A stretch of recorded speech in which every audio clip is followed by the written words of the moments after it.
کل پشاور میں ایک جلسے میں، ایک عوامی کنونشن میں نواز شریف صاحب کے داماد نے پاک فوج کے خلاف اور ان کے افسران کے خلاف نازیبا قسم کے الفاظ استعمال کیے، ذاتیات پر اتر کر گفتگو کی، اور خاص طور پر انتہائی شرمناک اور افسوسناک بات یہ تھی کہ جنرل فیض حمید صاحب کے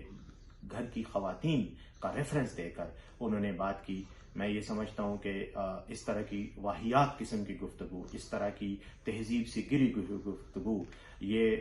نہ صرف ایک شرمناک فعل ہے، بلکہ میں سمجھتا ہوں کہ میچور سیاسی کارکنوں کے منہ پر بھی ایک تھپڑ ہے کہ اگر سیاست میں اس نہج کی اور اس طریقہ کار سے گفتگو کی جا رہی ہے تو اس کا مطلب ہے کہ ہمارا سیاسی رہنماؤں کا معیار انتہائی گر چکا ہے، اور اس طرح کے لوگ سیاست کو بدنام کر رہے ہیں۔ میں یہ سمجھتا ہوں کہ